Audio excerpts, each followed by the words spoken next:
So a few months ago, I put out a video saying that I was going to upgrade the lithium batteries, and I showed you all my reasons why I was going to upgrade, which batteries I was going to choose, and how that was going to help our campervan and everything in our campervan.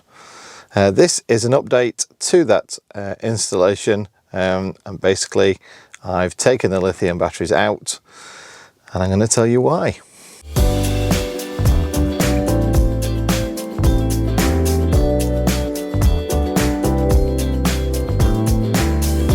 Over the last 4 or 5 months, as you know, if you've been watching my videos regularly, you'll know that the lithium batteries, whilst they're working fantastic, but they're not working reliably in our van.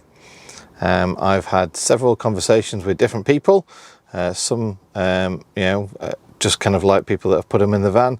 Others are the manufacturers who I said at the time I'd spoken to, including the suppliers and other people, to get the advice of, will these lithium batteries work in our campervan? And originally the question was, will they work with the setup I had in my campervan, which was just the Sargent inbuilt electrical system, which both charged while you were on hookup and while you were driving the van. And categorically everybody I asked, including the manufacturers and the supplier, said yes, that'll work fine. Every battery can detect different types of batteries on the end and charge it accordingly. So for example, lead acid and AGM batteries like to be charged slow and steady. Lithium batteries like a big charge, as much charge as they can get to charge them as fast as possible. So your battery chargers, whichever way it may be, a mains charger or from your vehicle, they need to be able to change according to the batteries that they're charging. I went and spent a lot of money, several £1,000s worth of money, to put the batteries into the van so it can power things like a coffee maker and the Instant Pot, so that when we moved into the van, it would be all ready and absolutely kind of working fantastic. That was the idea anyway, back in August time.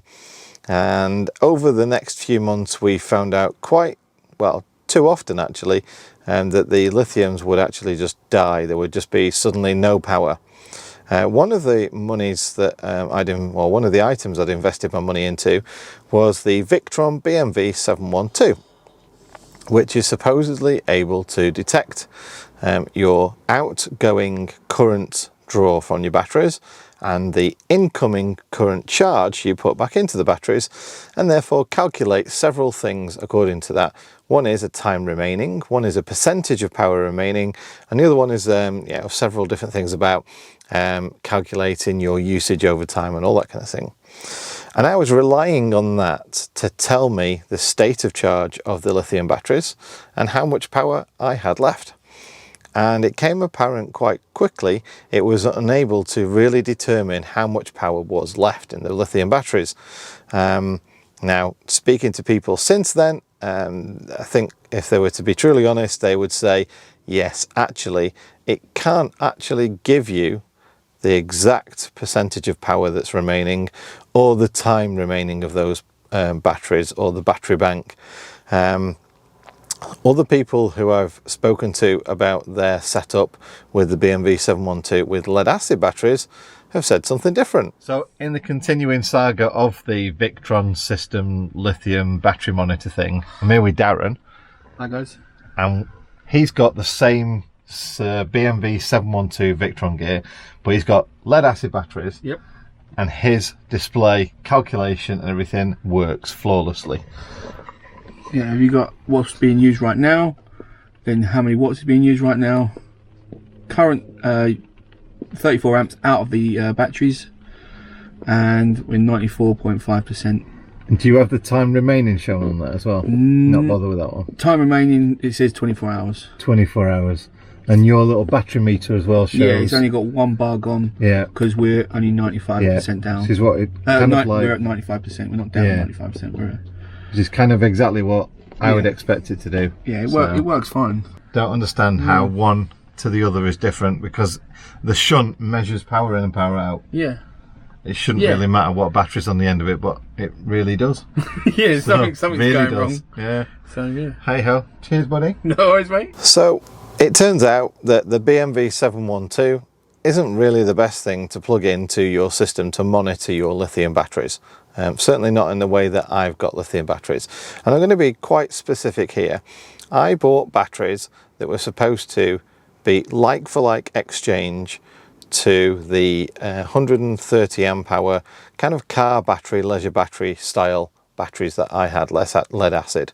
And I was assured by many people that the lithium would just drop in and replace it, and that's it, done. As you know, I had an update some months ago, which was supposedly to give me more power to charge the lithium batteries, because actually the Sargent system just wasn't up to the job whatsoever. It gave a maximum of 20 amp charge per hour, and often maybe it gave around about 6, maybe even 4 amps per hour, which is fine if it's an AGM cell or a lead acid cell, because they like the slow and steady charge. But it's not fine for lithium batteries. They like a much higher rate of charge. So I'm now into this for, like I say, several thousands of pounds, and it wasn't really getting anywhere. It had failed even while it was plugged in on the driveway for a week charging. I'd bought a mains charger, 30 amp mains charger, at the advice again of you know, people that know about these things, and that had been plugged in on my driveway at home, charging for a week, and then after 3 days of it being unplugged, no real load on the van at all, it just died in the middle of the night again, lost power, shut everything down. Now the thing that I want to stress most here is when it shut down, it's not like a lead acid where you just lose power. When the system shut down, because of the complexities in the way the BMV and the Syrix lithium charger from the vehicle all connected, it means if you lost power, there was no way to actually kind of boot the system back up again. If you started the engine, that wouldn't work. If you plugged in, you know, from the hookup power, that wouldn't work until you got sort of a 12 volt charge to it, or a 12 volt supply. So you kind of almost jump starting your lithium batteries so you can get the BMV to work. And once the BMV is working, the next problem appears that the BMV, no matter what voltage it sees the very first time it starts up, it assumes that's 100% of its power. So we ran out of power again this morning about 3:30, and we had to wait for a bit of solar to come along. Now I've wedged something in there, down there, just to get the engine going. So because that power's on in any volts and thinks it's 100%, it doesn't actually close the relay to power anything. So I've actually used my jump starter with a little connector that goes into the SIG lighter socket the wrong way round, so I can jump start the van's electrics to give power to my BMV 712, just so that I can then use the software on my app to invert the relay, because otherwise it wouldn't work. So every time my lithiums dropped out and they'd come back up at like maybe 10, 11 volts, clearly they were flat and they'd just come back to life, the BMV thought they were fully charged, which led the system to say, right, we don't need to give him any charge, so even if you started the engine, it wouldn't charge it. What you had to do is manually go in there and invert the relay configuration, so the relay wasn't kind of like, you know, open, the relay was closed. So even though the BMV said, I'm 100% charged, the relay was then going to allow a charge through. That's all well and good, but it doesn't help, does it? If you've lost power, you've got to start messing with things to boot them up, to get software control and all this kind of thing in the middle of the night, in the freezing temperatures when your heating's shut down, because yeah, you need 12 volts for the fan to blow the heating around in the trimmer system. And that was just the last kind of straw for me. I'm thinking this just isn't working. Like I say, as of right now, no one knows whether it's the batteries or not. It's supposition that it's the batteries that are at fault, but like I say, with all the weird and wonderful tech like battery monitors, temperature monitors, like I say, we had this stuck to the side of the battery, so that tells the system what temperatures the batteries are running at all times. This is connected to the batteries, So with that on, you know whether it's good to charge or not. And the temperatures didn't get that low, around about sort of 10 degrees, I think 7 degrees was the lowest temp. So it's not a temperature thing, that's for sure. The battery charger side of things, that was 30 amps and that's been recorded working fine. The engine charging via the Syrinx charger, as you saw, that one worked fine as well. That one got up to 120 odd amps, so that's fine as well. So I can get power to the batteries, but for whatever reason, the storing of that power is then somehow, problematic. It could be that it's the Victron software saying, oh, I'm full now, stop charging, when in actually, in reality, they're not full, they're 25% full or 10% full or something like that. Because the problem that you get with lithium is they seem to get the voltage highs that you like straight away, but you can only really kind of trust the software that's built into these charging systems that they've taken a full charge.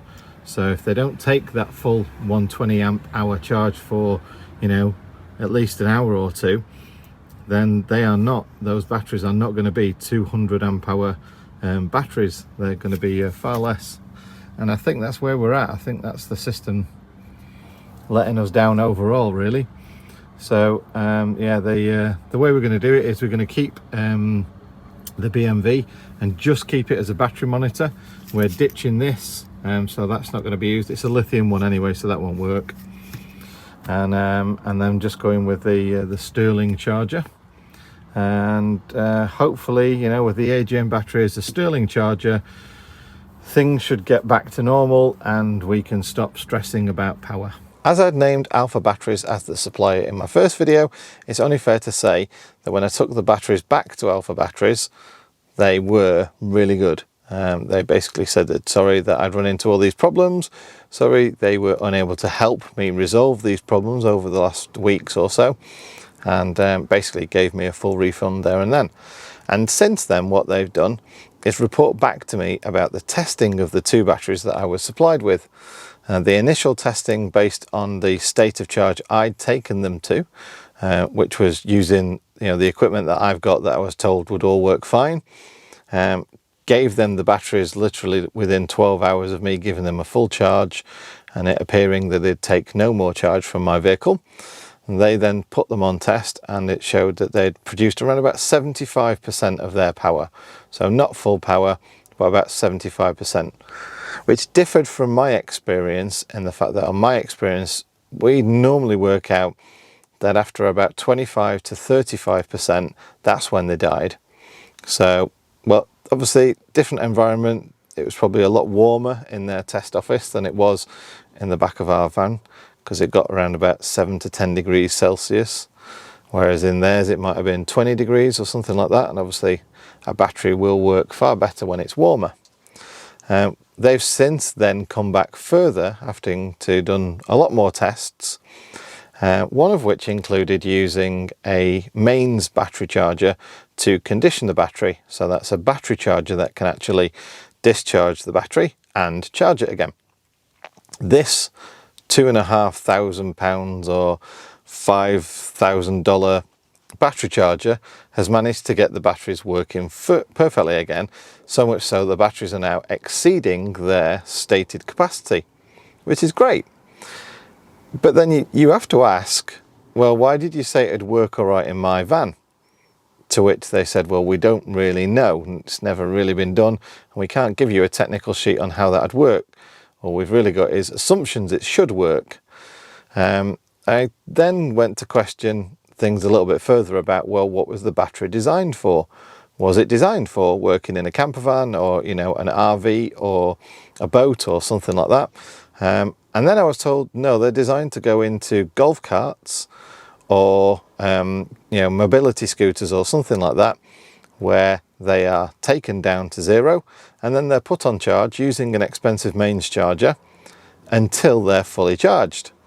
So a specific charger using its own specific kind of requirements to charge a specific battery over a specific period. None of that is driving around in a camper van, start-stop engine, solar panel, I've got sun, I've got no sun. None of it's sporadic charging like lead acid seem to perfectly accept. Fair enough, it doesn't help them, but they accept that. They accept any charge given to them. Whereas lithium don't seem to like that whatsoever. They don't like the sporadic little bits of charge. They just want a massive amount of charge in one go until they're full. The BMV 712 isn't the perfect battery monitor for lithium, simply because it can't actually calculate what's going on in a lithium battery. So I just want to make a video out there that educates people a little from the information that I've now learned, because I believe every day is a school day. I'm no expert. I was told by experts this would all work, and since they told me it'd work and told me what to buy, and I bought it in very small chunks, week by week and month by month, what I've worked out is they've been extremely conservative with the information slash facts. If you do the maths, I had two 100 amp hour lithium batteries, which were promised to deliver me 200 amp hours of use. They didn't, but there you go. The 220 amp hour gel batteries I've got now a good AGM gel battery is kind of like supposed to give you around about 80% of use. So that gives me 240 amps of usable battery bank. 80% of that is 198. That gives me almost 200 amp hours. They work just the same as lithiums. In fact, they're slightly better than that. They don't shut down. They get low, and you can see because the lights get low, and then you know to start shutting things off before the battery just dies. Because one thing about lithium is the voltage kind of goes like that, and then all of a sudden just drops off. I'm going to put a graph on the screen for you now of the testing of my batteries by Alpha Batteries, so you can see exactly what I mean. There's no kind of like petering off of the power. You've got literally 13.5 volts, 13.5 volts shutdown within minutes. And whilst that might be the perfect technical kind of response for a lithium battery, in the real world you need to have a system that can deviate a little bit from its technical specs and go, you know what, I know I'm only 11.5 volts right now, but I'm not going to shut down and carry on running everything. Oh, you know what, I'm only 11 volts. No, I'm still not going to shut down. I'll still make sure the fan runs and the LED lights run and stuff like that. And that's what I need. That's what we need living in a camper van. So as you can see, there's plenty of wires around there. I've done the best job I can. I've had to change a lot of things to rewire. It's not the best, it's not the neatest job. But however, you know, I'll probably do it in the summer months. I'll take it all out and do it again far neater. But for now, what I've added is a 30 amp mains charger for on hookup, the 30 amp Sterling battery to battery charger, and a 30 amp solar controller. All those go through these little switches here, and then underneath here is my two 120 amp AGM batteries. So that gives me around about 200 amp hours of usable power, which is more than enough. So 3 wires in. I have got the temp sensor on as well. It did come with a kit, so I put a battery temp sensor on, so it knows if the batteries are being charged too heavily and they're getting too hot, it'll back off the charging. So that's pretty good too. I've not bothered with the external display or anything like that, and I've not bothered configuring anything else. I just plugged it in, left it to go. I get a good charge rate out of it, so yeah, really happy with that. So that's kind of like where we're at now. I've put the batteries in. I've put a Sterling battery to battery charger in. I've removed the Syrix lithium charger because, you know, I can't use it now anyway. And I've also replaced the mains charger with a more suitable AGM mains charger as well. And that's where I'm at. And we've been off-road now, well, not off-road, we've been off-grid now for, say, 1, 2, 3, 4 days. We're not plugged in, doing very small journeys every day, you know, kind of like maybe half an hour to an hour at the most driving. Bearing in mind it's a 30 amp Sterling charger, which means it gives 30 amps an hour. So at most, really, what I've been getting every day is about 30 amps an hour charge. The weather's been dreadful, so there's no solar, and we're still going. In fact, what's the voltage right now? 12.67. 12.67. There you go. 12.67 volts is really good for AGM. So that's kind of like where I'm stuck to right now. I'm back to where I was in my wiring videos of like more than a year ago to say, stick with lead acid. They're cheap, you can find them everywhere. Everyone knows everything about the technical specs of them. And as you saw in the video about the BMW when I was in Darren's van, that works fine as well. So clearly the technology that's built around camper vans and, you know, monitoring batteries and stuff like that understands lead acid far better than it understands lithium. And therefore, in my kind of like, you know, way I see things, it's more reliable. I paid £200 for two 120 amp hour batteries. That's a fifth of what one lithium battery cost. So I think that says it all really, doesn't it? If you have any questions, and no doubt you will, or if you've got any comments, including "I told you so, John," no doubt you will, please leave them in the comments section down below. I won't have a go. I deserve to be ridiculed. It was a decision I made, but yeah, if you can go easy on me, I'd really appreciate that. Thanks for watching, and normal service will resume from now on with normal batteries, where we won't get cold in the middle of the night because it doesn't shut down on us. Take care now. See you again. Bye.